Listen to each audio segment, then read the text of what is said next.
and Discretion TV. Salute that. #1 Tupac channel host, Valentino. This is SB the Ghost. LOX, keep shining and grinding, brothers. Do what you do. Dwayne Keefe D. Davis, the man charged with the 1996 murder of rap icon Tupac Shakur, filed a motion to delay his upcoming trial. Good evening, and thank you so much for joining us. I'm Latoya Silman. Our Georgia Costa joins us now live in studio to explain why Davis's attorneys want an extension. Well, Latoya, Davis's trial is set to start next month. However, today his attorneys claim they need more time to conduct more investigations and interview key witnesses who claim Davis was not at the scene of the crime when the shooting occurred. It's a long story, but he provides the gun to his nephew and tells him, go ahead and shoot. They're rolling down Flamingo Boulevard after a Mike Tyson fight. They see Tupac waving his hands out the window, and he's got an entourage and a caravan following him to a nightclub, and his nephew shoots, hits Suge Knight in the forehead, grazed wound, and then kills Tupac. That is former Clark County District Attorney David Roger, who spoke with News 3 back in August discussing Davis's case, citing his self-published tell-all memoir titled Compton Street Legend, claiming his alleged role in the September 1996 murder of Tupac Shakur.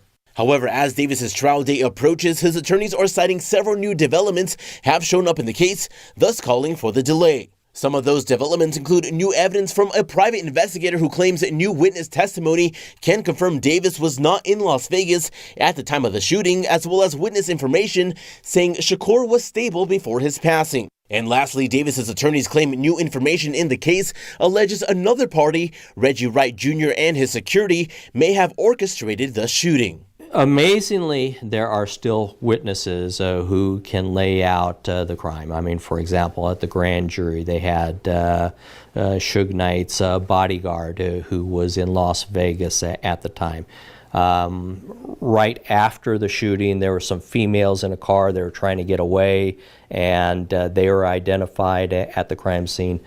At least one of the drivers is still alive, and so there are witnesses who are still alive. But the only person who can hang Keefe D is himself and his book. Now, Davis's trial is set to begin on March 17th. But for now, reporting in studio, Georgia Costa, News 3. Go shoot up the botanical gardens or some shit. You know what I'm saying? And do it in the name of the Panthers, but it's a cop.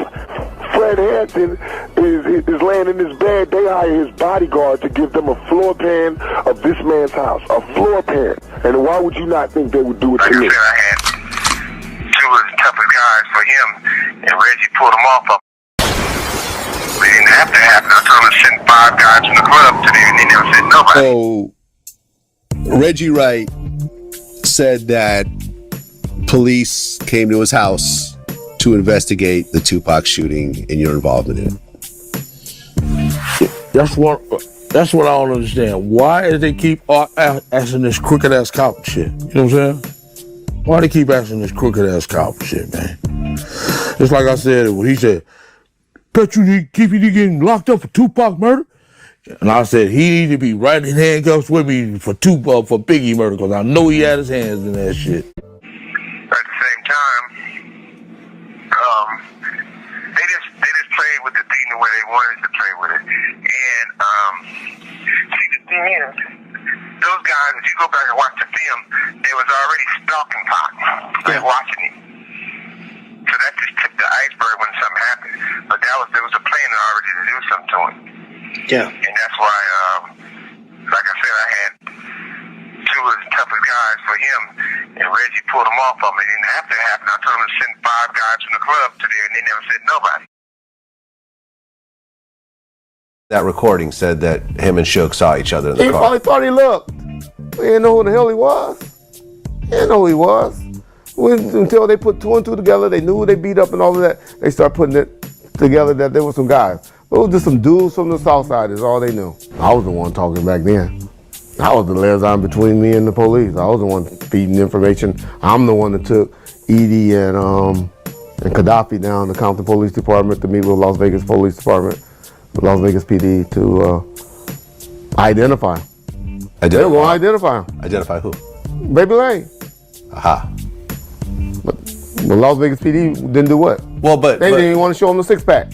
Well, they but picked the argument with him. Well, but Edie wasn't there during the fight. Not the fight. We're talking about the shooting. The shooting. They're going to identify. They're going to identify the shooters. Edie identified the shooters? They were going to. They were going to look at the six-pack. Let me just say that. And then what happened? The Las Vegas PD picked the argument with him. Wouldn't even show him the six-pack. They didn't want to solve that case. They didn't want to deal with that investigation. Those particular cops. I don't know what the cops today are doing, or DA today. Right. Well, I mean, I've talked to Greg Kading about it. I mean, Vegas was trying to do this whole family-friendly kind of at the time, like, no, bring your whole family, go to Circus, Exactly. and They bring didn't the kids. want no big trial and no big rap. You don't want to shoot out with a bunch of black gangsters on the main strip. Had fucking water parks and all of that built on their property at the time.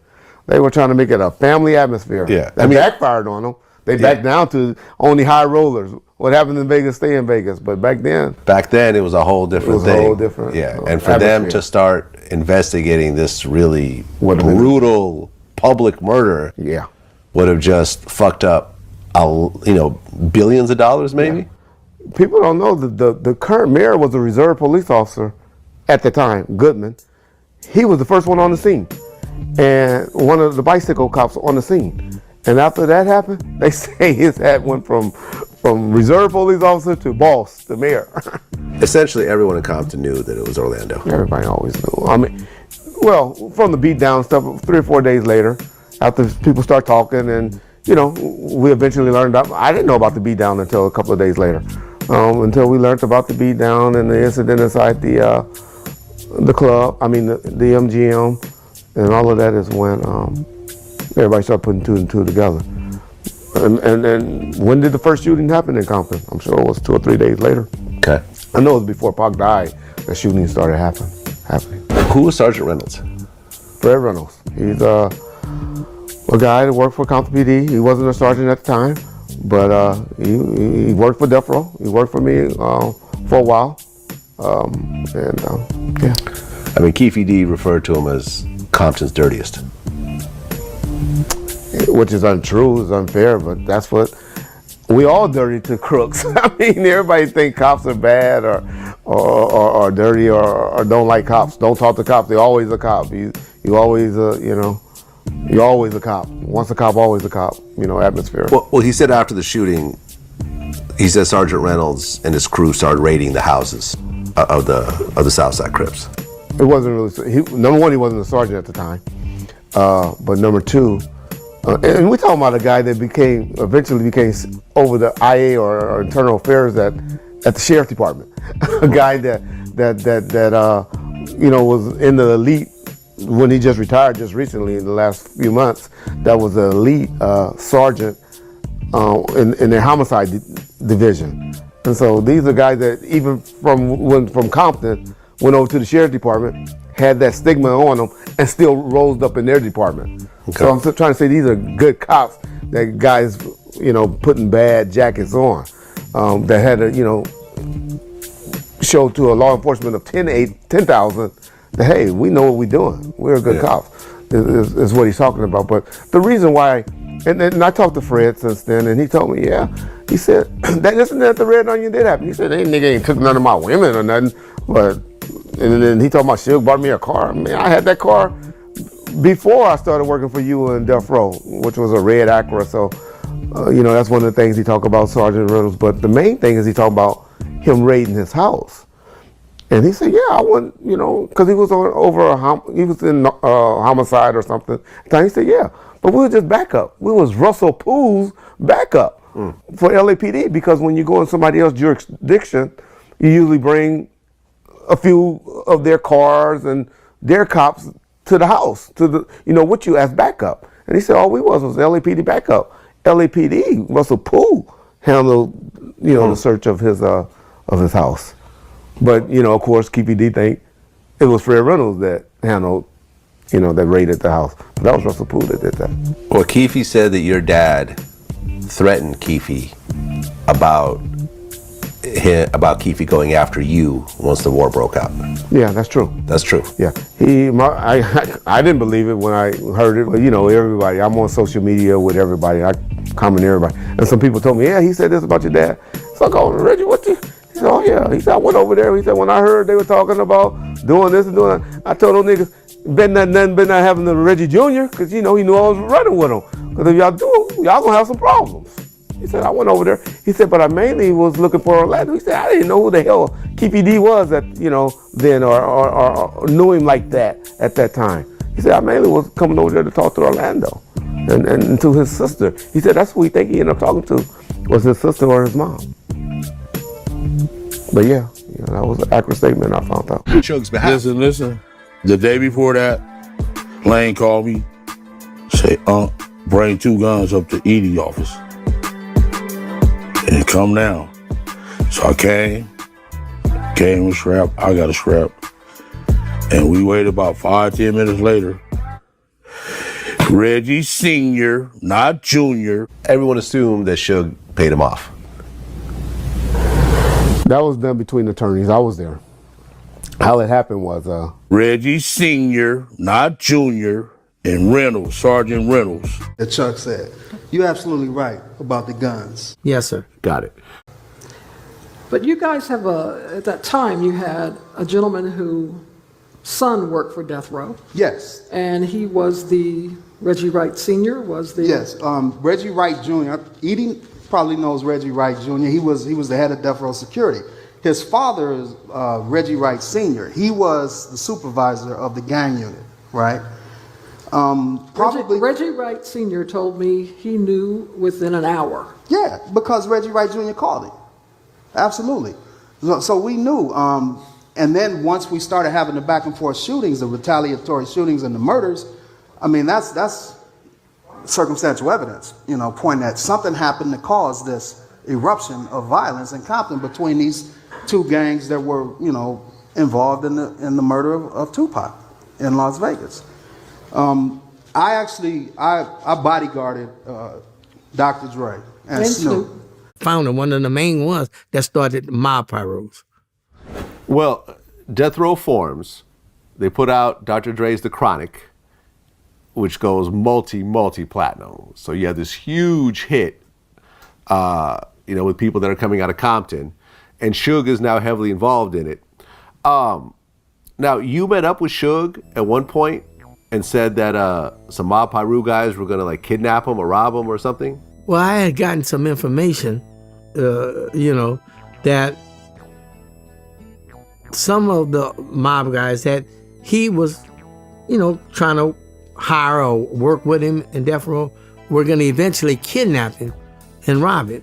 So I had gotten that information, and by, knowing the guy, knowing he wasn't no hard guy, I wanted him to be aware so he can watch his back. And I did meet up with him to more or less say, you need to watch who your guys are around you, because, if they don't feel as though they gonna get enough money out of you or something, they gonna rob you. That's what the word is. And that's when we met and we discussed that. And he took heed to it. Okay. He took heed because he offered me to be a security. And that's when I told him, half the guys that you run around with, I'm working cases on them. Okay. That's how that went. And is that when your son, Reggie Wright Jr., kind of stepped in to fill that role? Eventually, he got with Suge because, he grew up with Suge and stuff. And Reggie had started his business, security business, because he had retired from the police department because of an injury, and he was setting up his security business. And then he and Suge finally talked, and then Suge hired him, as a security, and it went from there. Okay. And did you have an issue with that? Because, like you just said, half the guys that Suge had around him, you were working cases on him. Now your son is now in bed with these guys. Not necessarily in bed with them, because you have to know the situation to understand the involvement. Suge getting highly recognized and making a lot of money and stuff in the hood, if you follow that type of stuff, you can't make money in the hood and not take care of the shot callers in the hood. You got to ingratiate them some kind of way. So that's what Suge was doing. But what Suge wanted to do and knew he had to do was get some security around him that was sort of licensed and actually security, not just my little hit crew. So that's why he wanted to get regular cops involved. And that's how Reggie got involved. And when I found out that Reggie was actually doing some video shoots as security for Suge, naturally I had that conversation with him. Hey man, I don't think this is a good thing, because he was still regular police. And he was using Compton police officers, young ones, to work on those details. And the chief wasn't aware of it. All of a sudden that started getting ugly, the conflict there. So naturally, I didn't particularly care for him to do it. But shoot, he was 35, 40 years old at the time, starting a business. So I didn't get involved with him. I just told him he just need to be careful. So they were like, how would you say, the Death Row Security, it was Right Way Security was the name of his agency. They were like, I always referred to like the legal security, and then you had your gang entourage. Right, and Mob James was the one that came in and brought basically the street security, all the Mob Piru guys and so There forth. There you go. Okay. He was one of the main ones, not necessarily the main one. Yeah. And were you hearing about violent incidents coming out of Death Row? People getting beat up and everything else like that? Or was that really more within Reggie's sort of circumference? No. Well, these were things Suge and his little, like you say, street security were doing. But all that never came to the police attention. You understand what I'm saying? I had some incidents that happened involving the violence within the pop group that I had to deal with. That's basically what I was talking about when I said to Suge, there's a lot of guys that I'm working murder cases and robbery cases, that eventually if I get enough information, I'm putting them in jail and did. Subsequently put a lot of them in it. So it was but I was saying about getting back to the police officers' involvement, Reggie specifically, they kind of looked at it as they were the legal security or the how would you say it? The certified one, the license. The license security. I think that was the best way to go with it earlier, the license security. And were you yourself going to any death row functions or anything? Oh, heck no. Not unless I was going there to arrest one of them or just surveil. Okay. Because like I said, so, were you having to do that? Arrest or surveil death row entourage members? Oh, of course. I mean, a death row employee, I would say. Death row employees, and it subsequently arrested some of them for different things unrelated to death row activities. Just these cats would be around death row and all, but they still was into their own shenanigans, that I had to deal with. Yeah. Well, by 1995, DJ Quick and MC8 started beef with each other. And that was I feel like one of the first high-profile Compton beefs, like rap beefs, that was happening. Did that ever hit your radar? Not much. Okay. Yeah. Well, then 1996 rolls around. So there was an incident at the Lakewood Mall. Okay. When Trayvon Lane, who was part of Death Row, got attacked in the mall by a bunch of Southside Crips. They tried to take his chain, his Death Row chain. The story's a little fuzzy whether they got it or not, but regardless, it was a big fight. They snatched it. They tried to snatch it, yeah. I don't know exactly what happened, but yeah, it was a bunch of Southside guys jumping a Death Row guy who was Mob Piru affiliated. Yeah, by himself at the mall. Did you know about this incident, or was it just not a big deal? I heard about it. At the time. It came to my attention after it happened because, word came back to the hood. And then I had informers within the hood that would tell me what was going on. So they told about, the way I heard it was that they snatched the chain away from him because the East Coast, Puff Daddy and them, they had put a bounty or something on the chain because the chain was worth, I don't know, a couple of $1,000s or something like that, that there was a bounty that Diddy was supposed to put on that anybody who brings a Death Row chain, they would get paid this. And I heard that was the reason why, or the motivation for Orlando Anderson, who was part of that Southside group, took the, or attempted to take it. I'm like you, I'm not sure they got it or not. So tell me about Orlando Anderson. At what point did Orlando get on your radar? He got on my radar right after that incident, basically. Okay. Because he had started claiming Southside and him and little Al, Michael DeRoe and them, who I knew Michael since he was a baby, they started doing little things in the hood and stuff. And he stood out as a gangster. And so we were finally, matter of fact, I think at one point we were pursuing him for a homicide or attempt homicide or something that occurred in hood. So that's when he was really on our radar. So then Las Vegas. And you were actually in Las Vegas during the Tupac incident and the Tyson fight. You were actually... Can I cuss? Go ahead. Hell no. Well, you were physically in... You weren't at the event, but were you in Vegas at all or no? I No? was Okay. nowhere near Vegas. Okay. So but let me start. I'm reacting to that because I've heard some podcasts and people swearing up and down I was there and I kicked and I was securing somebody. I was at home. Okay. So we have that rumor filled out. Okay. Well, Vegas. your son was in Las Vegas. Yes. When this was happening. He was working security. So Tupac and the Death Row entourage were in Las Vegas to watch the Tyson fight. We interviewed Mike Tyson, and Mike had actually begged Tupac to come down to watch the fight because he had done a song for him that he was going to come out to and everything else like that. After the fight, they're in the MGM lobby. They see Orlando Anderson. Trayvon tells the people around him, "Hey, that's one of the guys that jumped me." And Tupac, right? And told that to Tupac. Tupac made a beeline right to Orlando, ran up to him, punched him, at which point Suge and Buntree and all these other guys jumped in, started stomping out Orlando. Then they leave. Hours later, based on my interview with Keefe, they went and got a bunch of guns, started driving around, looking for Tupac. They go to Club 662. He's not there. I think Mob James, who was there. So I think Buntree, somebody saw him. Saw him, yeah. Say, hey, these guys are in the parking lot and so forth. So, let everyone know. And then they end up running into the car with Tupac and Suge. Someone in the car opens fire. They say it's Orlando, and Tupac gets killed.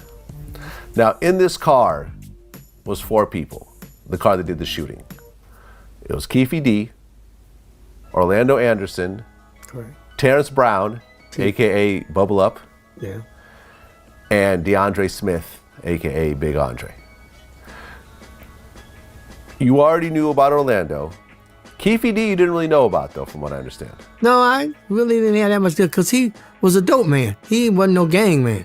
And I didn't deal with dope that much at all. Just only when they crossed gang investigation, basically. Okay.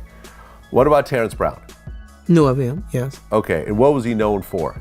He was a Southside Crip, a rider. When I say rider, I mean involved. Wouldn't mind doing some shooting, putting some work in. Okay. He, Dre, and Orlando. And DeAndre Smith, did you know him? Yeah, that's Dre. Dre, okay. That's Dre. Okay. And what was he known for? He was a rider. But I used to call him Lando's bodyguard. Because Dre was Big Dre. He was big. I knew his father and everything since he was young.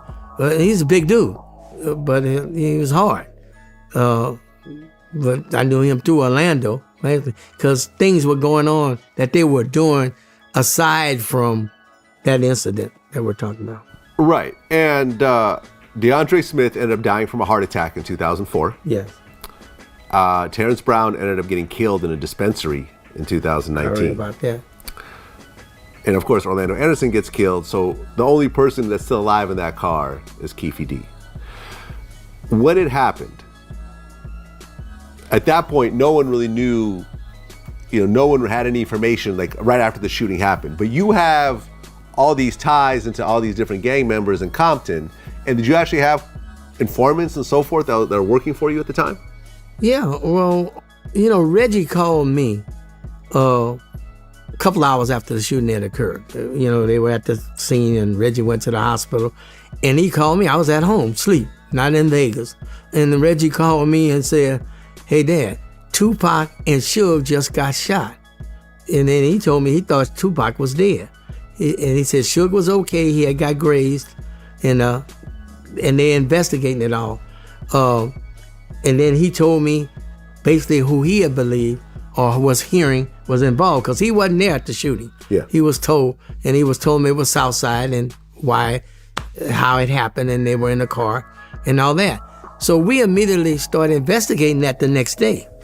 What the information Reggie was giving me.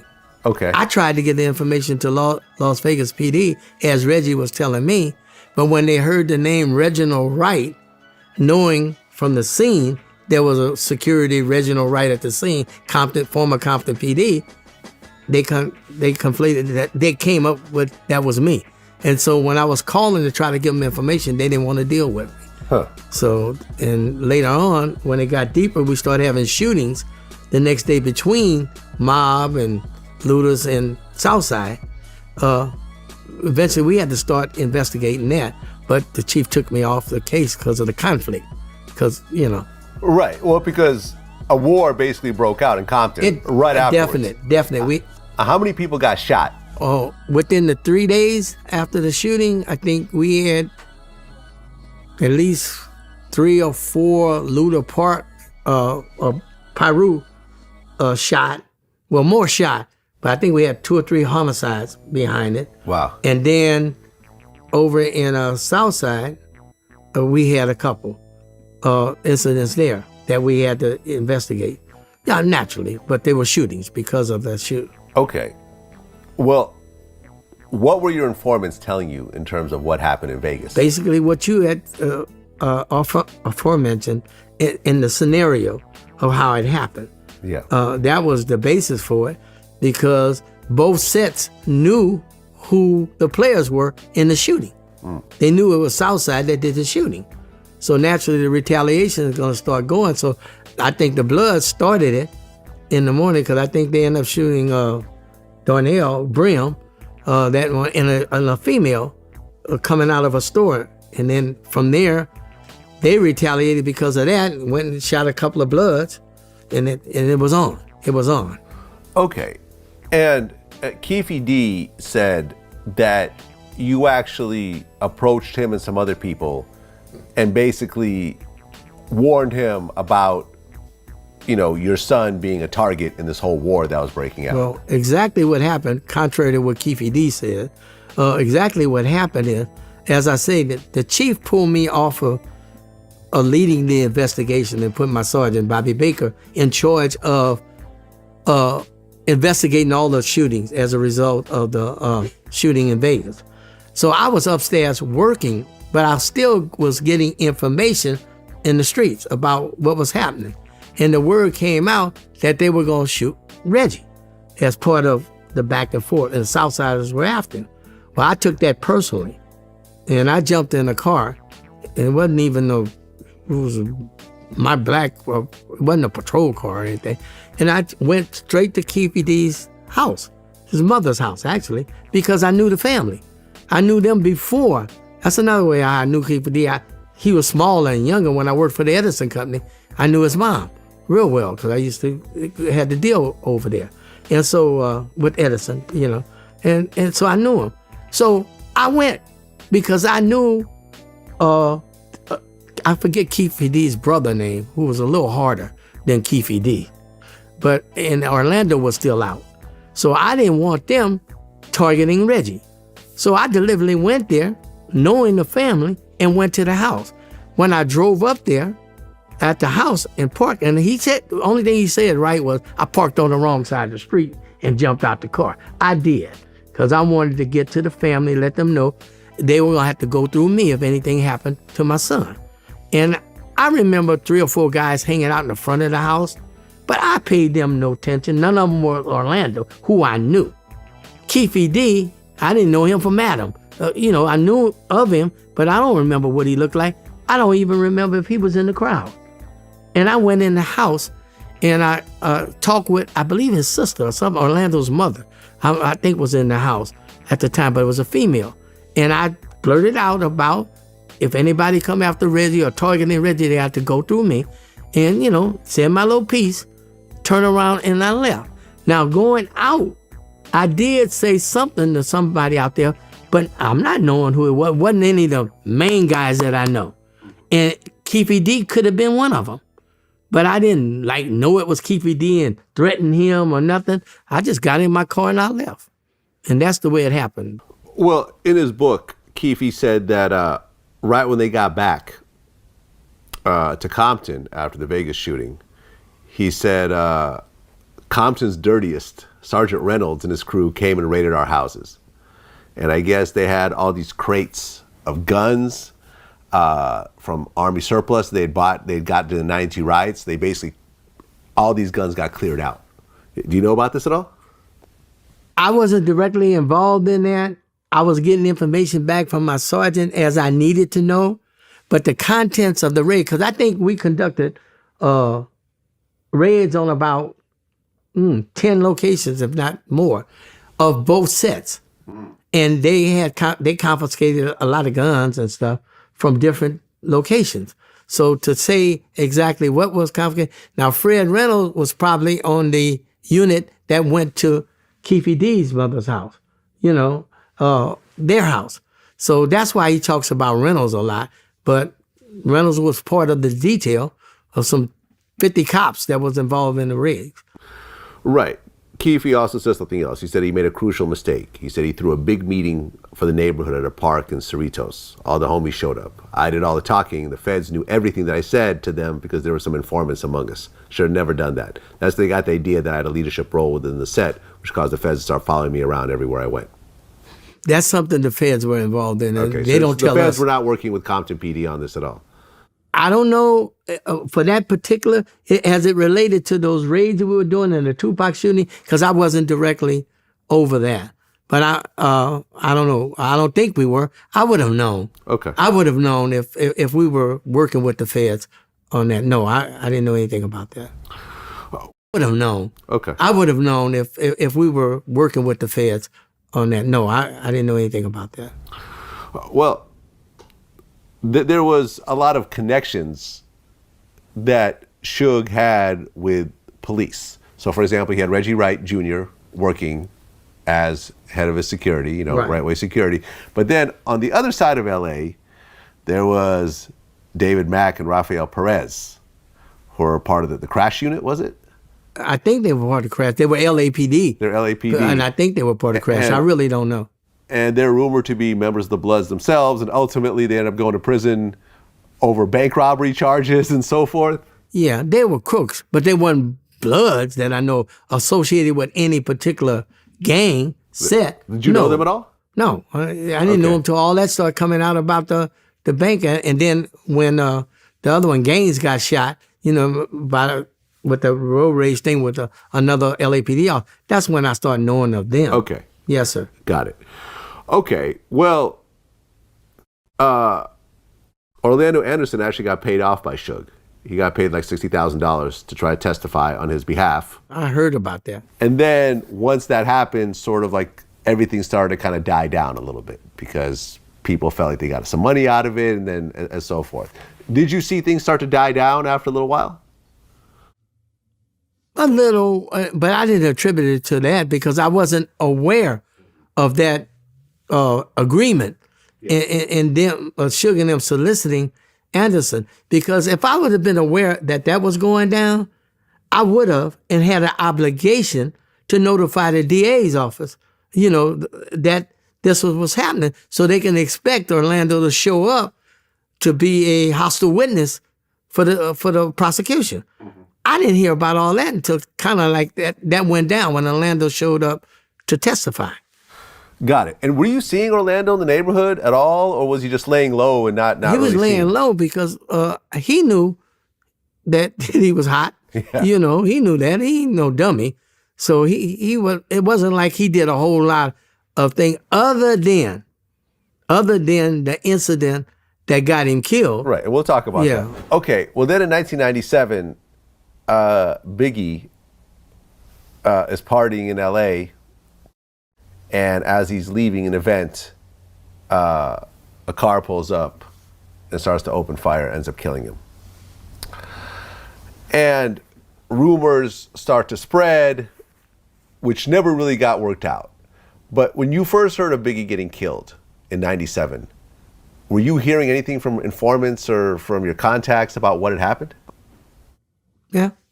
We were hearing things, and basically the things I was hearing was also funneled to LAPD's investigative unit.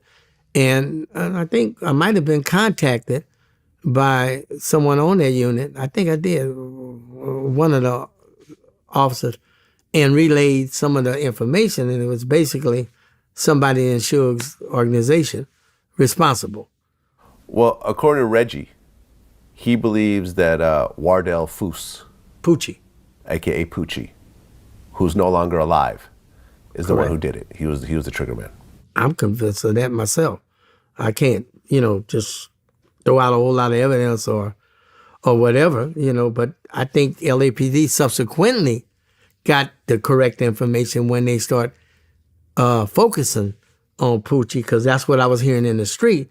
But they were focusing on other things at the time. I think some Muslim guy or some friend of Mac or one of them or something. But they were focusing on that at the time. But I always heard it streetwide and believe it till the day it was Wardell Fouse, Poochie. Okay, and did you know Poochie? Very well. Very well. So what was Poochie known for? He was a hitter. Poochie was a stone cold killer.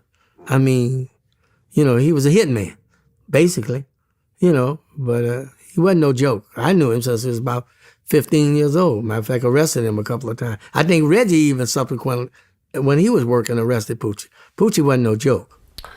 Okay, how many murders was he tied to? I don't know really, but I know of at least a couple of them we were investigating on him. Never can really put him there, but street talk was a lot in terms of what I was hearing. Yeah. Okay. Well, then 1998 rolls around. Orlando Anderson is, I guess, at a store across the street from a gas station. He was at Mom's Burger, a famous little burger spot in Compton that was directly across the street from this car wash. Right. And right behind the car wash was the Compton High School right there. That was the area. Right. So he's sitting there at this burger spot and he sees some guys that owed him some money or owed Keefe some money. Owed Keefe some money or something, on a dope deal. Some guys from Corner Pocket. Right. Crips.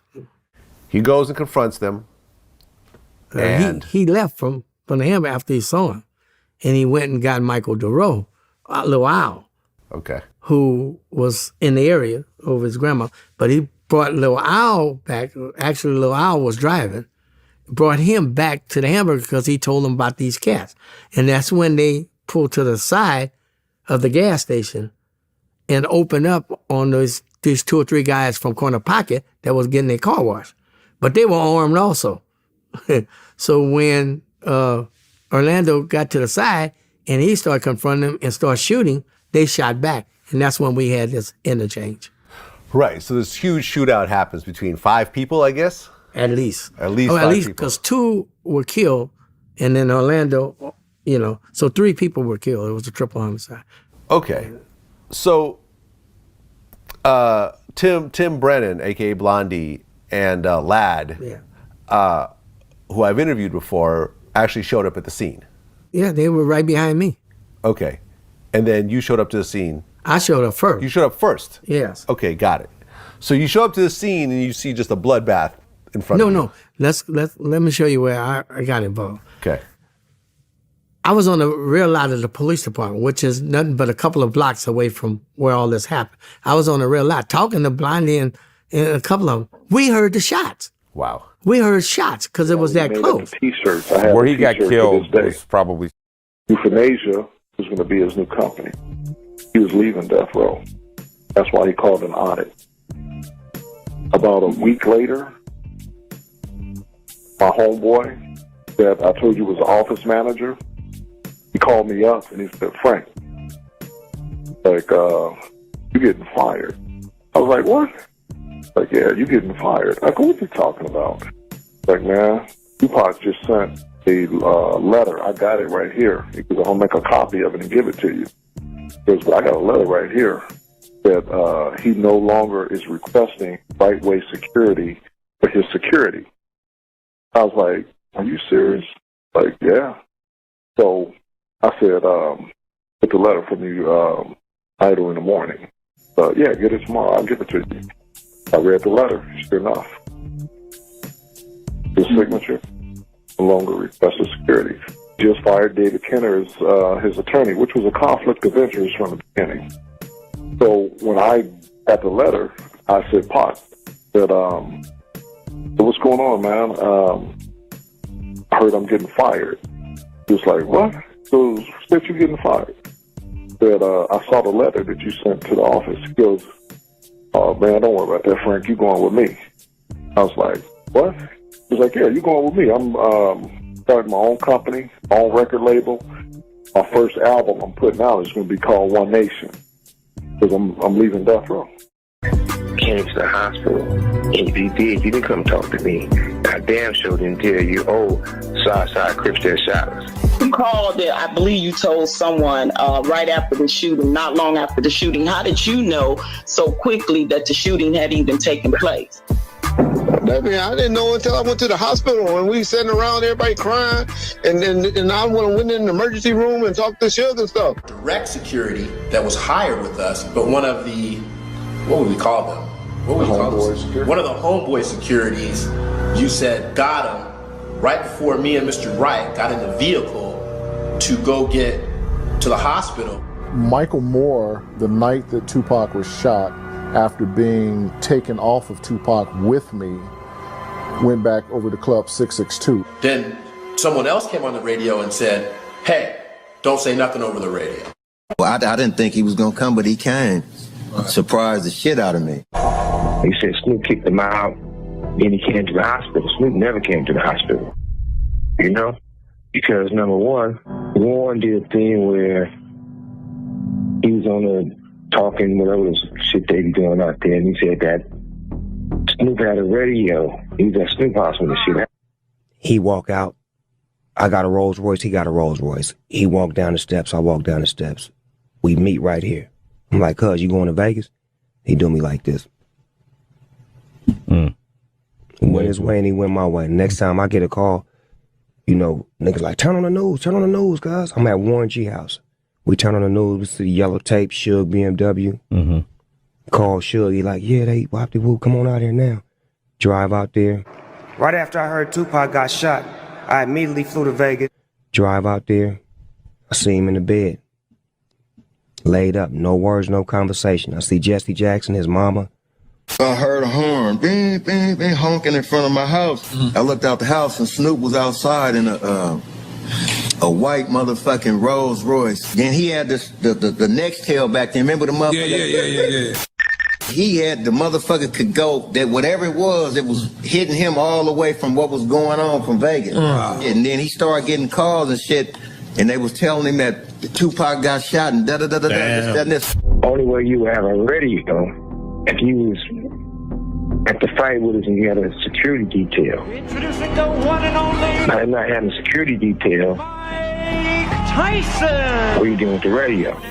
Key witnesses, including Outlaws member Idi Amin, Leonard Jefferson, the man who captured the last photo of Tupac sitting in the BMW, and former head of security for Death Row Records and owner of the popular Bomb First YouTube channel, Reggie Wright Jr. According to the information obtained by the Law and Crime Network, Idi Amin was asked various questions involving the shooting on September 7th. You know, I didn't think he was going to come, but he came. Surprised the shit out of me. He said Snoop kicked him out, then he came to the hospital. Snoop never came to the hospital, you know? Because number one, Warren did a thing where he was on the talking, whatever this shit they be doing out there, and he said that Snoop had a radio. He was at Snoop House when the shit happened. Made the flag. He walked out. I got a Rolls Royce. He got a Rolls Royce. He walked down the steps. I walked down the steps. We meet right here. I'm like, cuz, you going to Vegas? Supposedly, Brenda's Got a Baby. And when Brenda's Got a Baby came out, I wasn't even in the music industry. At that time, I didn't even know Pac. Had never met him? No, until he came around Death Row. You were not in Las Vegas, Nevada the night Tupac got shot? No. You were not in a white Cadillac the night Tupac Shakur got shot? No. As a matter of fact, the night he was going to Vegas, I was sitting in the car with Snoop. When he pulled up beside us, they was in Rolls Royces, and he looked at Snoop like, hey, y'all, you ain't going to Vegas? Snoop was like, nah, man. All right, man, be careful, peace. And they pulled off. He do me like this. When his way and he went my way. Next time I get a call, you know, niggas like, turn on the news, guys. I'm at Warren G house. We turn on the news, we see yellow tape, Suge BMW. Call Suge, he like, yeah, they whopped the woo, come on out here now. Drive out there. Right after I heard Tupac got shot, I immediately flew to Vegas. Drive out there. I see him in the bed. Laid up, no words, no conversation. I see Jesse Jackson, his mama. Wow, so you saw him the night before he went to Las Vegas? Yes, and then as a matter of fact, when we got the call, after that, I went home, we played Madden with Snoop for a little while, went home, wake up the next day, they like, man, Pac got shot. Like, what? I heard a horn, bing, bing, bing, honking in front of my house. I looked out the house and Snoop was outside in a white motherfucking Rolls Royce. Then he had the next tail back there. Remember the motherfucker? Yeah.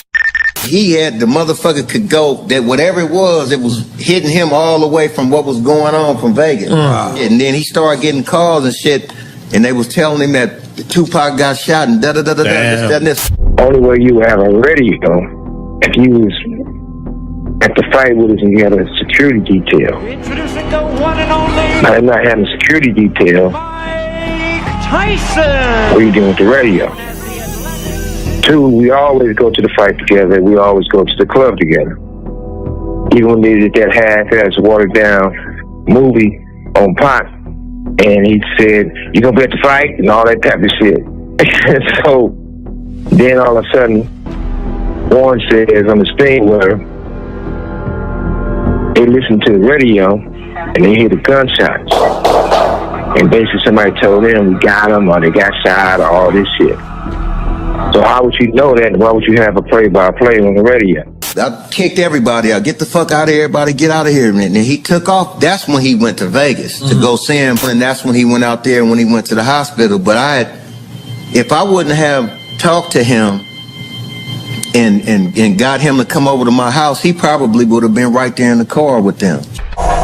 He said Snoop kicked him out and he came to the hospital. Snoop never came to the hospital. Pity. Keefe. Crooked cops. That ain't gangster. Now, Reg, I've been knowing you and your whole family. Your sisters, your relatives, your father. Your uncle had the same Porsche as me. Your uncle was a police. Charles. I had the convertible, a turbo, slant-nose Porsche, the rag. Your uncle had the hard top. His one turbo, but it was the same Porsche. And he was a cop. Your whole family was cops or probation officers. Nothing wrong with that. And I don't have nothing against none of you people. I'm not going to bring up who stole or who lied on me. Don't care. Because it's not about trying to put you down. But at the same time, you never came to the hospital. And if you did, you didn't come talk to me. I damn sure didn't tell you, Southside Crips that shot us. You called it, I believe you told someone right after the shooting, not long after the shooting. How did you know so quickly that the shooting had even taken place? Baby, I didn't know until I went to the hospital and we sitting around everybody crying, and I went in the emergency room and talked to Suge and stuff. Why would you say that? I'm going to bring up who stole or who lied on me. Don't care. Because it's not about trying to put you down. But at the same time, you never came to the hospital. And if you did, you didn't come talk to me. I damn sure didn't tell you, Southside Crips that shot us. You called it, I believe you told someone right after the shooting, not long after the shooting. How did you know so quickly that the shooting had even taken place? Baby, I didn't know until I went to the hospital and we sitting around everybody crying, and I went in the emergency room and talked to Suge and stuff. But you guys have at that time you had a gentleman whose son worked for Death Row. Yes. And he was the, Reggie Wright Sr. was the... Yes, Reggie Wright Jr. Edie probably knows Reggie Wright Jr. He was the head of Death Row Security. His father is Reggie Wright Sr. He was the supervisor of the gang unit, right? Reggie Wright Sr. told me he knew within an hour. Yeah, because Reggie Wright Jr. called him. Absolutely. So we knew. And then once we started having the back and forth shootings, the retaliatory shootings and the murders, I mean, that's circumstantial evidence, you know, pointing that something happened to cause this eruption of violence in Compton between these two gangs that were, you know, involved in the murder of Tupac in Las Vegas. I bodyguarded Dr. Dre and Snoop in '95. I also bodyguarded Jewel for a little while. Other members of his gang viciously. He was the #1 suspect right off the bat. There should have been an alert. The police should have been searching for Orlando Anderson, but we always knew where he was because we went back to LA. They could have been in contact with him. They could have gotten statements from him. They could have gotten statements from Mr. Davis. They could have gotten statements from Mr. Martin way back in 1996. Oh, we was on some like, we just out of here. We not fucking with Vegas because Vegas police is, you know what I'm saying, motherfuckers feared Vegas police at that time. So we was out of here, but the homie Bad decided to call, yeah, Badass. If I'm not mistaken, Badass either called Big C Style or he called Daz. Or it might have even been Snoop. I wish the homie was here to say, but if y'all check with the homie Frank Nitty, he know, because I know him and Badass had the conversation about it. That was Badass Road Dogg. But I forget who in particular that he called. But I will tell you this, you know, when they first got the news that it was all bad, niggas wasn't sad. They wasn't sad, I can tell you that much. Niggas was actually kind of happy. Niggas actually kind of like, yay, yeah, buddy. Damn. Yeah, buddy. Like that. Okay. Yeah, it was like that. You know what I'm saying? Because, you know, not to get too deep into it, but it wasn't all love. It wasn't all love going on at Death Row at that time. Right. You know what I'm saying? It was not. It was a lot of tension and a lot of shit going on in Death Row.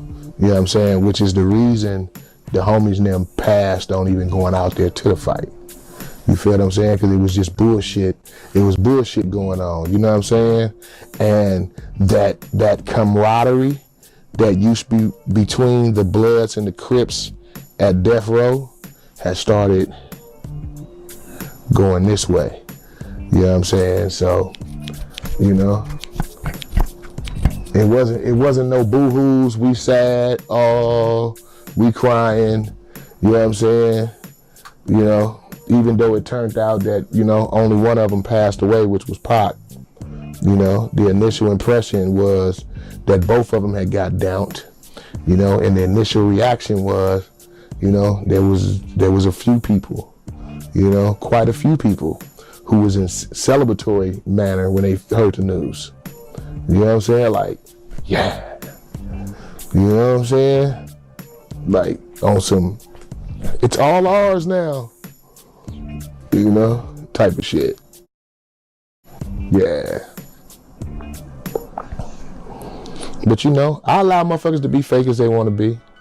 You know what I'm saying? And act like, you know, it was what it was and situations, you know what I'm saying, was what it was, you know. If I'm not mistaken, Badass either called Big C Style or he called Daz. Or it might have even been Snoop. I wish the homie was here to say. But if y'all check with the homie Frank Nitty, he know, because I know him and Badass had the conversation about it. That was Badass Road Dogg. But I forget who in particular that he called.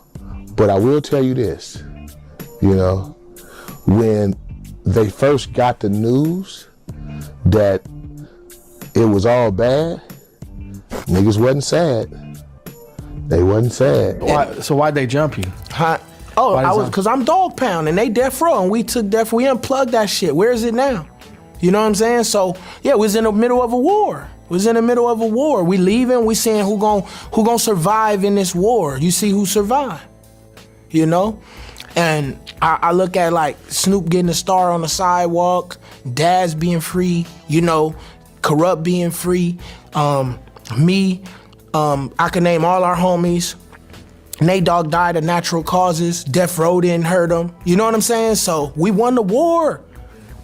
We won the war. Dog pound for life. We took down moguls. You feel me? And we still here rapping and rocking. So that's it. And don't get me wrong. I say it like that, like some kid shit, but some real shit is that was our plan. You think we wanted to be dead and washed up and have Death Row be big as Bad Boy right now or big as some company and they smashed all of us, swept us under the rug, beat Snoop, slapped him up, killed Badass, did. Come on, man. That was a real war. Suge would have washed us out if he could have. And every little million that he got, that was some dude that wanted to, you know, step on the next guy's neck to become bigger. He had them all. He had the money to pay him. He had the shit. But look, we right here. We moved strategically. We lay low when it was time to lay low. We bust guns when it was time to bust guns. We punched faces when it was time to punch faces. We rapped when it was time to rap. This how dynamic and how smart we were.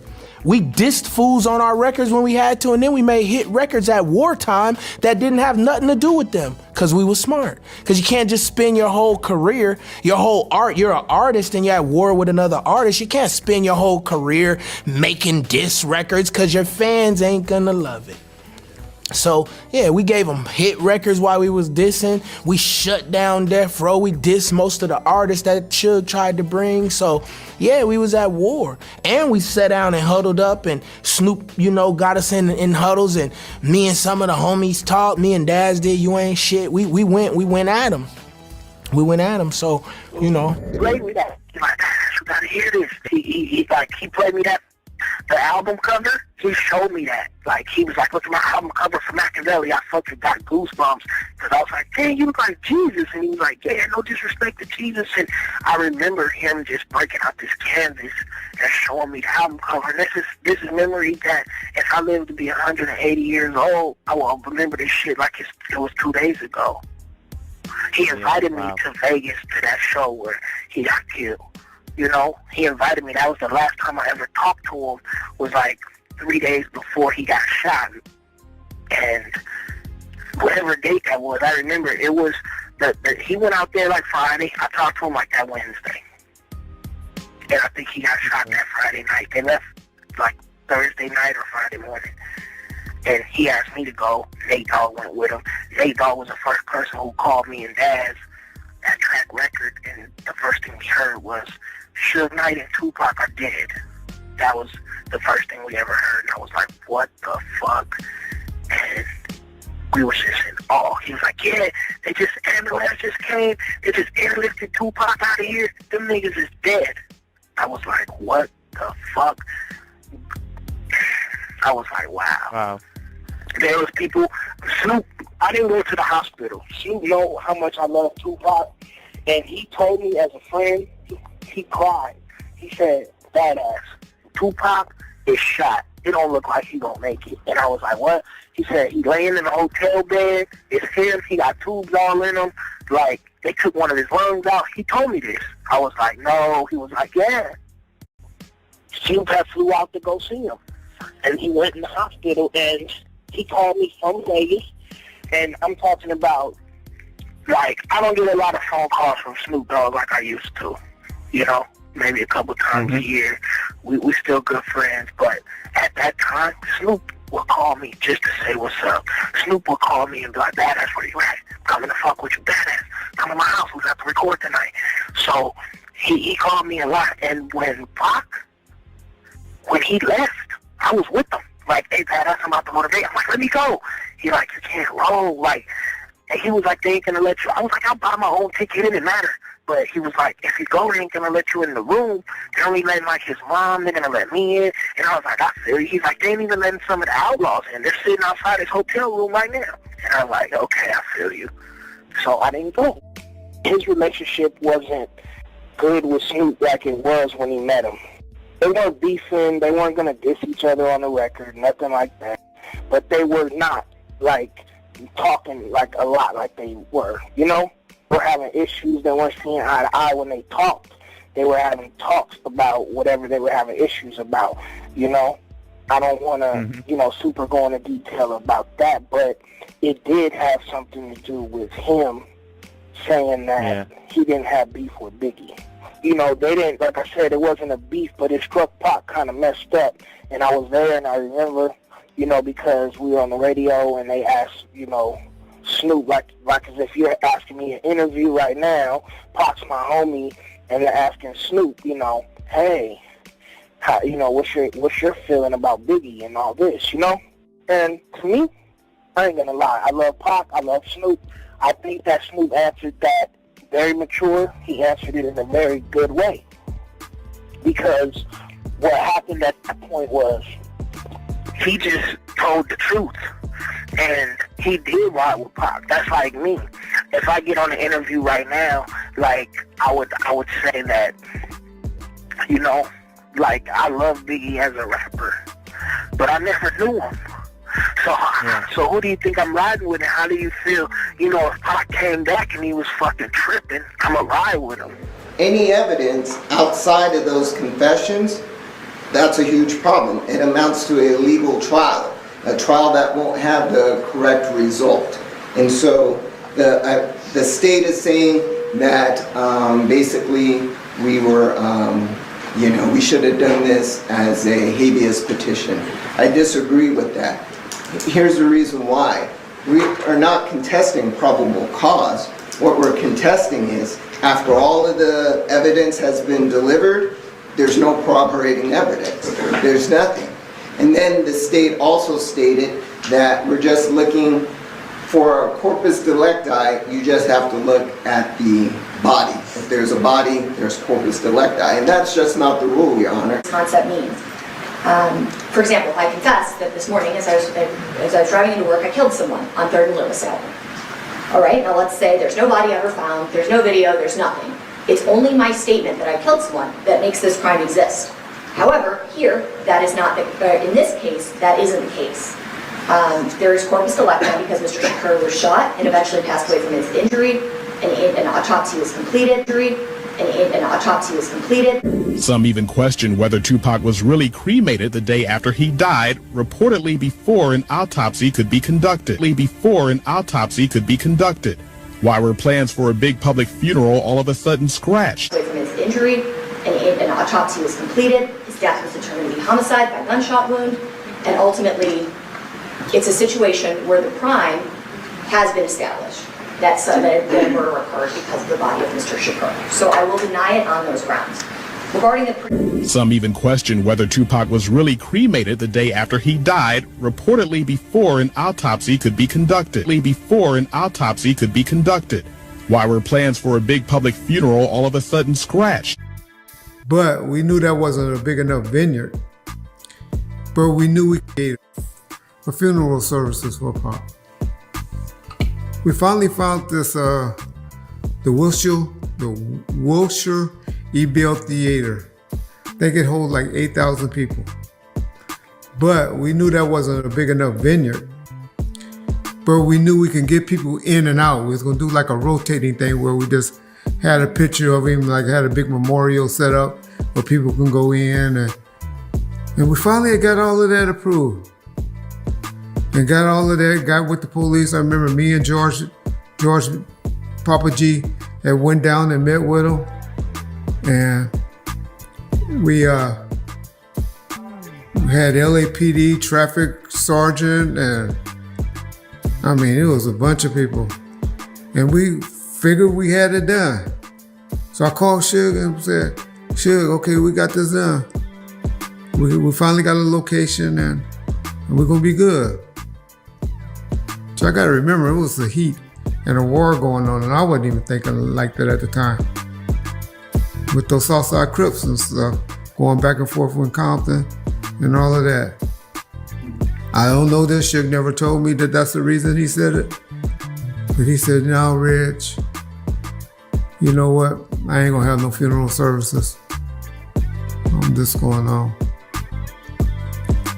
We're just not gonna have no services. We're just gonna let it ride. We just keep the mystique going, whether he's dead or not. We just never gonna speak on it and put it out there in the universe that he is or isn't. And that was Suge's decision. The mother had her own private ceremony, so she had closure.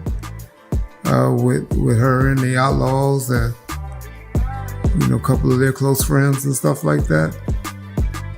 And that was the decision that was made. We still had the attorney, David Kenner, handling his appeal, his freedom. But you sure could have made him lose that appeal. You wanted to take all his money, break him down, and then see where he's at 2 or 3 years later after he finishes his tale that he had still right. Why were plans for a big public funeral all of a sudden scratched? A private memorial service was held for Tupac on a secluded beach in Malibu. Some of his ashes were scattered into the sea. We threw all the gifts in the ocean for him, and we threw the chicken wings and the Hennessy and his favorite pictures, jewelry. Everybody brought something. Everybody said a little something.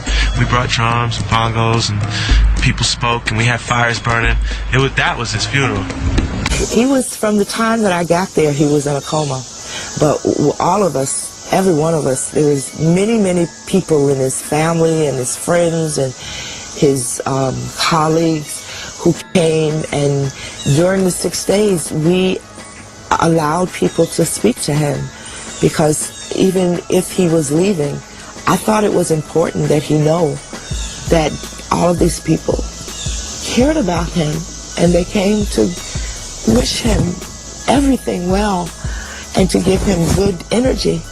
And that was the best thing for me, that they could, because they say that when you're in that state that you can hear. It's possible that you can hear. So if it was possible that he could hear, I wanted him to hear what people thought of him. The weights and height didn't quite add up, and I don't know who's responsible for it, to be honest. Anyway, talking to my brother, well, I knew anyway, he'd gone to New Mexico with a woman called Gloria Cox. So my brother and Gloria Cox actually obtained a body which was, quite overweight, and, the height was out. And obviously a short space of time involved. They thought, well, that'd be overlooked, because apparently Afeni Shakur was in on it as well, and she would identify the body. So if it was possible that he could hear, I wanted him to hear what people thought of him, people that did care for him, and that's what he heard in his last hours, is many people who cared for him, telling him just that. Rumors. In the years since rapper Tupac Shakur's death, you've heard them all. Or have you? First they say he was dead at the hospital, then they say he just fucked out the hospital. What are some of the rumors that you've heard about Tupac? That he's still alive. You believe him? Yeah, I believe him. But why do people believe Tupac is still alive? Perhaps the biggest reason, his last CD, entitled Machiavelli. In ancient times, Machiavelli was an Italian philosopher who suggested the best way to escape your enemies, fake your own death. Could Tupac have done this? The San Francisco radio station says more than 500 of its listeners said they saw Tupac in Cuba. Or was it really Cuba? If you're into numbers, Tupac's death should be an even bigger mystery. Take a look at some information from a Detroit News article. It indicates Tupac was shot 7 months after his All Eyes on Me CD hit the record stores. He was shot September 7. Add the digits of his age when he was shot, and they add to 7. Even the precise time of his death, 4:03, adds to the number 7. And the subtitle of his Machiavelli album is The 7-Day Theory. One of the last things Pac gave me was his medallion, who was an ambulance, and they was cutting his shirt off to work on him. And Pac said, hold up, wait, Simon, keep my chain for me. He was like, I got too many diamonds, you know how Pac is. I got too many diamonds on his chain for letting one of these ambulance or one of these doctor people steal my chain. Keep it for me. And he asked me to go. Nate Dogg went with him. Nate Dogg was the first person who called me and Daz at Track Record, and the first thing we heard was Suge Knight and Tupac are dead. That was the first thing we ever heard, and I was like, what the fuck?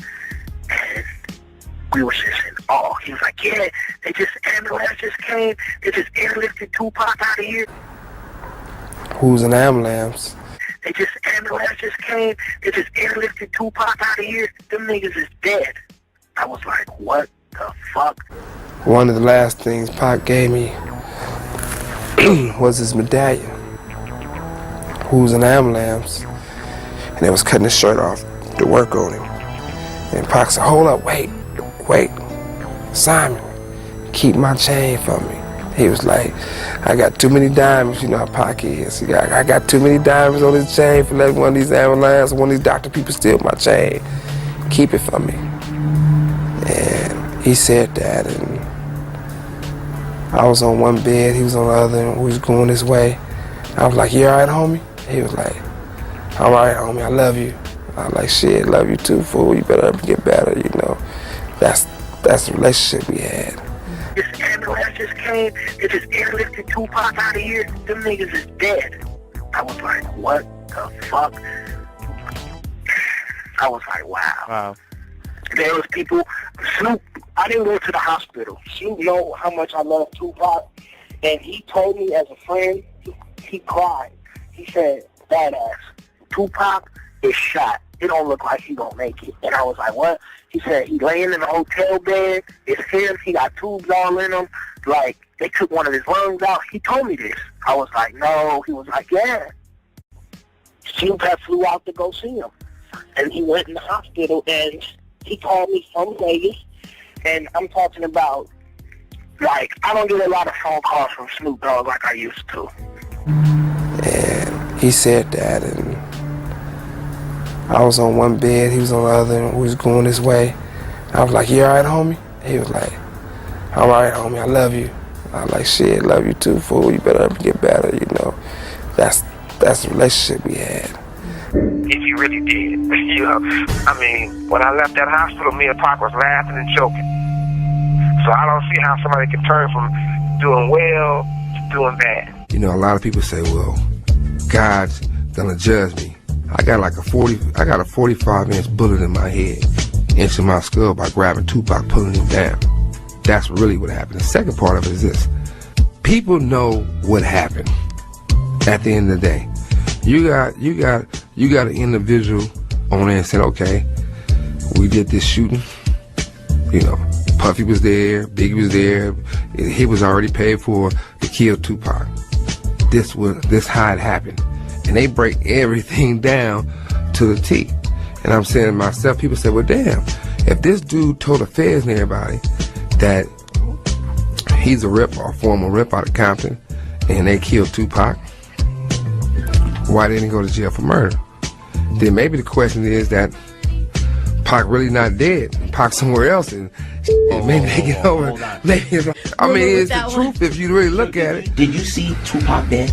Nobody's seen Tupac dead. The thing is this: the person who supposedly cremated Tupac, who his mother wanted done quickly, if he passed.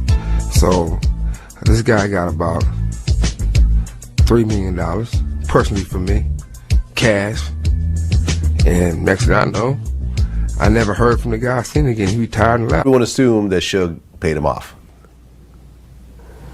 That was done between attorneys. I was there. How it happened was Edie Fall. Y'all know Edie Fall from one of the guys that represented on the Rodney King, the one that beat up Reginald Denny. He was a popular attorney from that.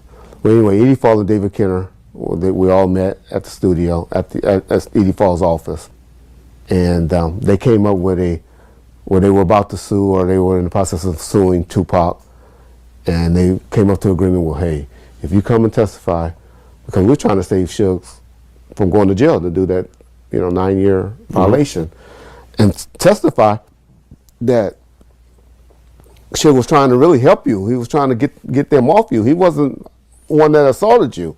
He was really trying to stop everybody from assaulting you. If you'll come and testify to that, we'll give you we'll settle this case with you for, I think it was $60,000, where you was going to sue Tupac, which was a great deal in our mind, because we all know what Tupac was worth, especially after the All Eyes on Me and the Machiavelli album had dropped. Yeah.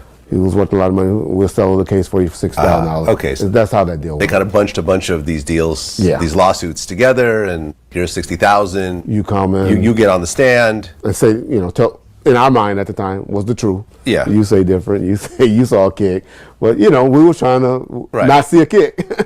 But it didn't matter because Suge ultimately was found guilty anyways. Correct.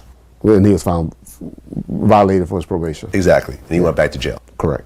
He did 5.5 years.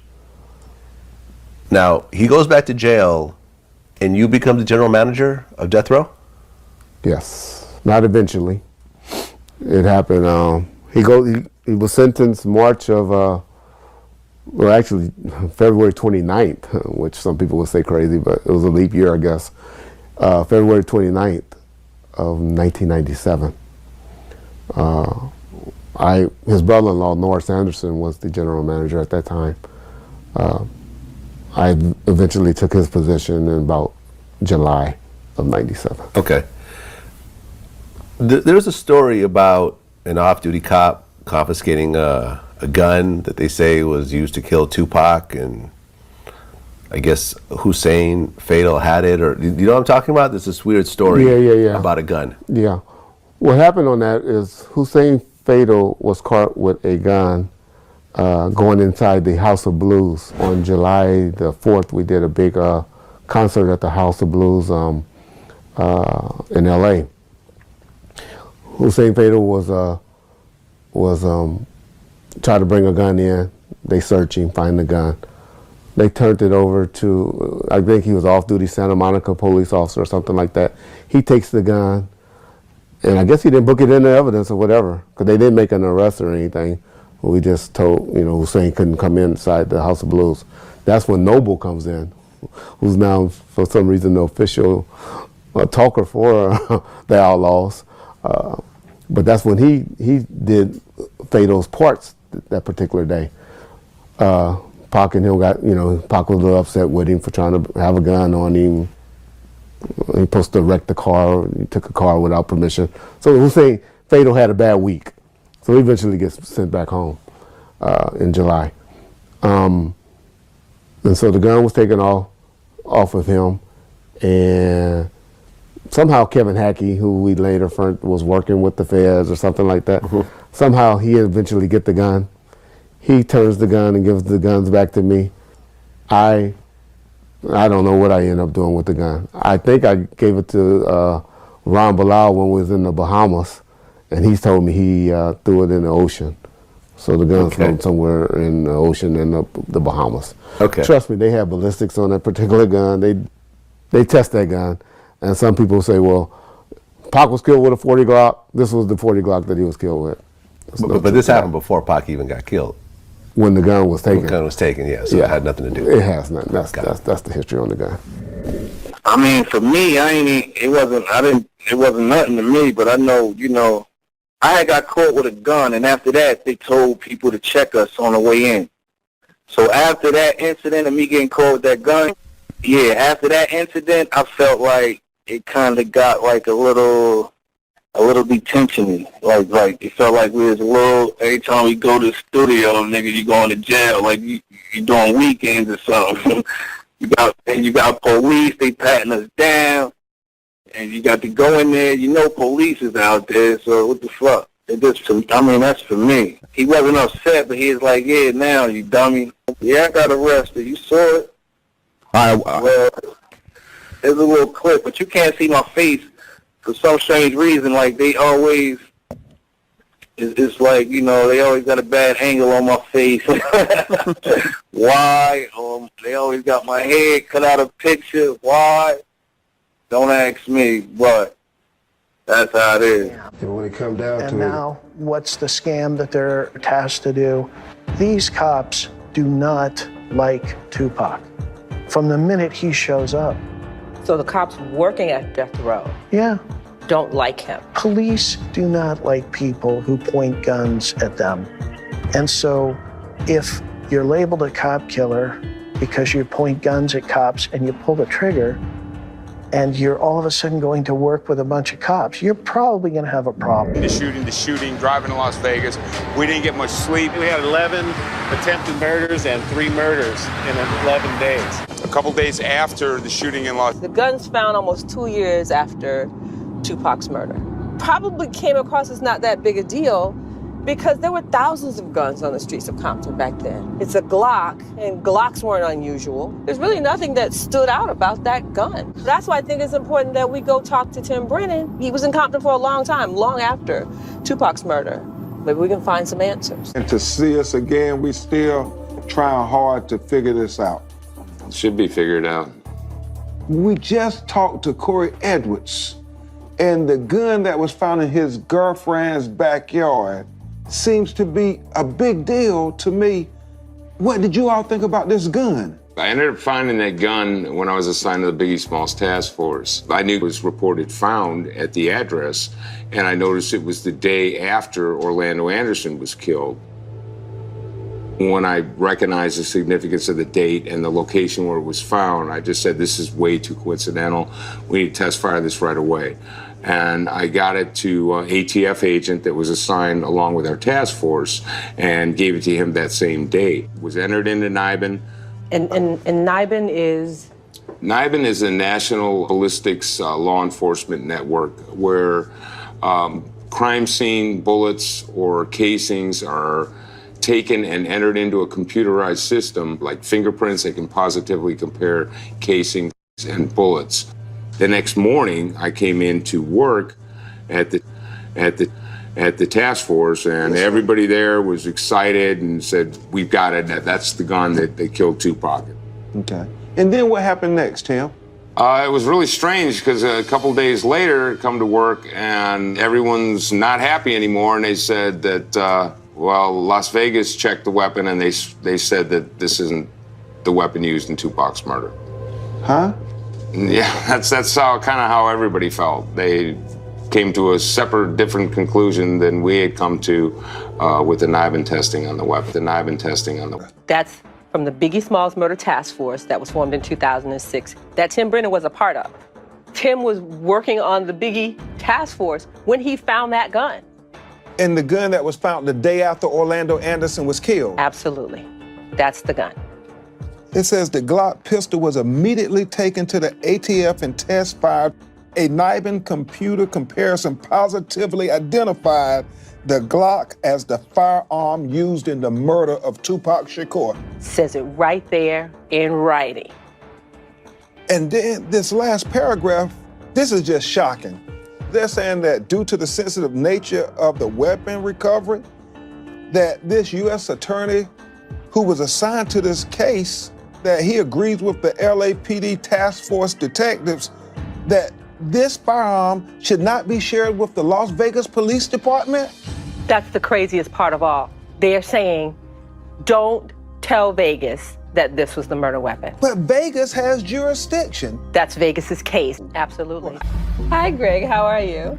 Very good, how are you doing? I'm great. Can you take me through the journey of what happened once you guys found that gun on the task force to what was finally determined about it? What happened in between? So we ended up taking the gun out to Las Vegas after we discovered there was a match with the Tupac Shakur murder, and gave the gun to Las Vegas PD. Their firearms examiner began the process of looking at it physically under a microscope and making a comparison between our shell casings and their shell casings.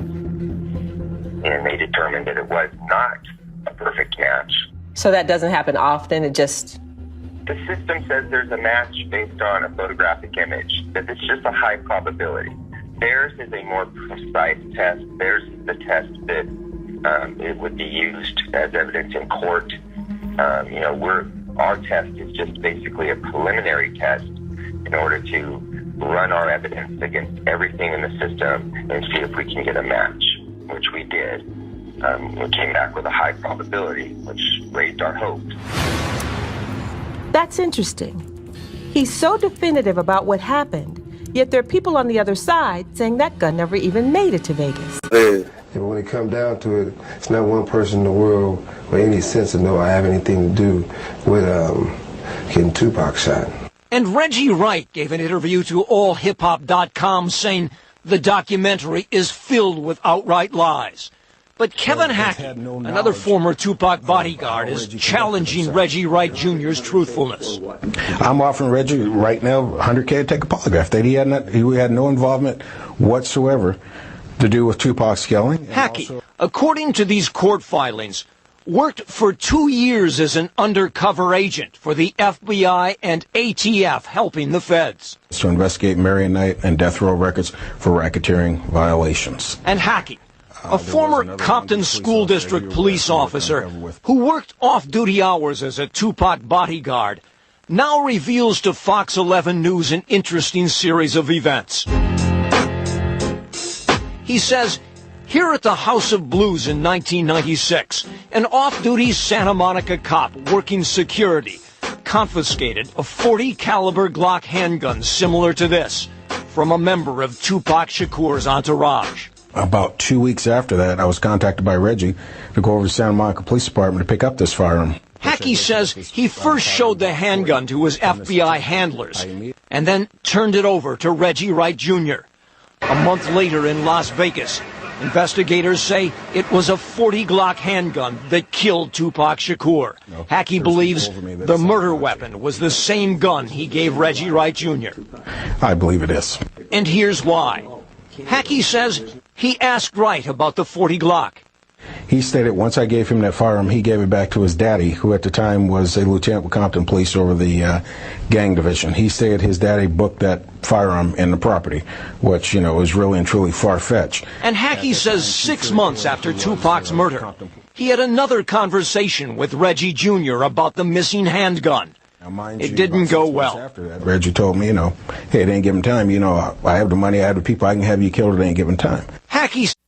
911. Hi, my name's with Bell Transportation. I have a driver who was calling to report that there was gunfire. There was gunshots on the corner of Cobalt and Flamingo. Did you see anybody? No. I'm out on one right now. I got a couple guys shot. I need medical ASAP. 13 bike, your location with the two. We're at the Boulevard in Harmon on this black alley right now. I need extra units up here now. Extra units now. Copy. King units, can you respond to the Boulevard in Harmon? Boulevard Harmon. Go 573. There's 3 units about 30 seconds away. We need medical to expedite. We need medical to expedite. Got a shot victim. Expediting. Control, bike patrol. We need fire department. We need to extradite the victim out of the car ASAP. We need either a crowbar or something. A possible suspect vehicle is going to be a white or cream 2-door Cadillac, newer model, occupied by 2 BMAs. Supposedly the suspect fired into the victim vehicle in the area of Flamingo. We're looking for a 2-door Cad, newer model, occupied by 2 BMAs, last name northbound Audrey. Apparently the original shots were fired at Flamingo and Audrey. So they're not all in custody. We're still looking for just that vehicle. So. Metro Police. Yes, I'd like the homicide division. I don't have anyone on the phones over there right now. How can I help you? Okay, this is regarding the Tupac Shakur shooting. And the guys are from Compton, California. And what? The guys that did it is from Compton, California. And 2 in Compton. You gave me one name. One of them was... That's the only one I know about. And he has been shot. He got shot right after Tupac got shot. Who shot him? I don't know. I'm not sure. Right here in Las Vegas. And tonight we're hearing from 2 men who were on the front lines of the chaotic scene that night. They're speaking for the first time to the I-Team's Vanessa Murphy, who brings you this exclusive story. Set to bring them together. Here we go, round 1, scheduled for 12. Fight night in Las Vegas on September 7th, 1996. Mike Tyson versus Bruce Seldon. But violence erupted outside the ring. Rapper and actor Tupac Shakur gets into a scuffle in the MGM Grand lobby, which is caught on camera.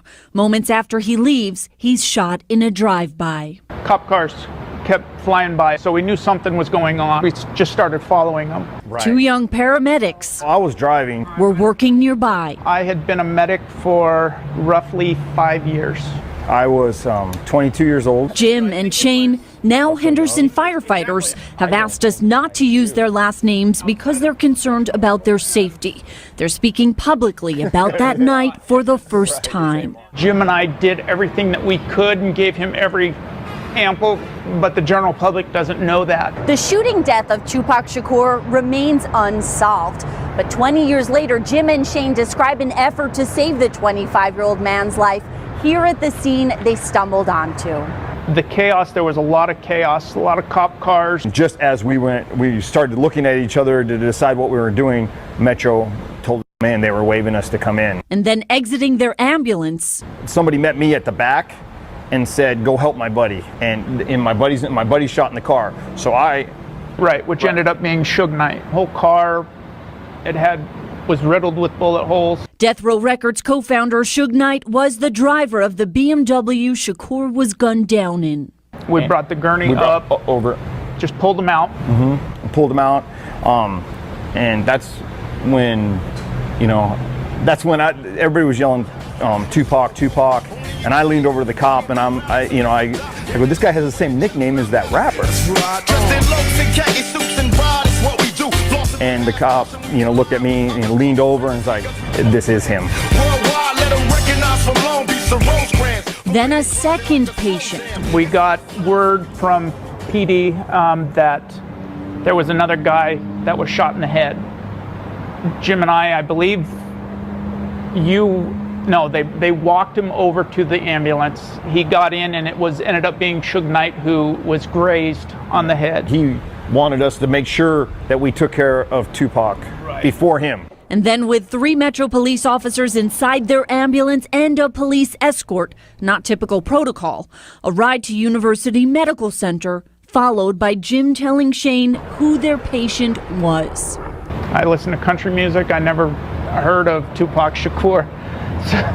So it didn't register to me. But soon after, flashing police lights quickly replaced the bright lights of the Las Vegas Strip. News reports, vigils, and more help put it all into perspective. Tupac Shakur is in critical condition after 2 rounds of surgery in Las Vegas. He was shot several times over the weekend in a drive-by attack. Doctors say he will survive his second shooting in 2 years. Drew Griffin of our Los Angeles station KCBS TV has more. Hospital officials are not releasing much on the rapper's condition, but they do say Tupac Shakur is expected to live. In Los Angeles, Drew Griffin. Gangster rap star Tupac Shakur underwent a 3rd operation last night to correct internal complications stemming from the drive-by shooting.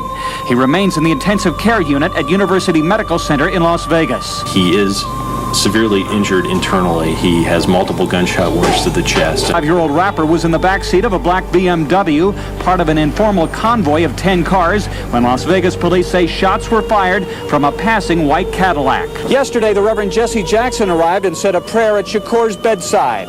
We've been informed that doctors have told the family members that they expect the rap star to once again recover from his injuries.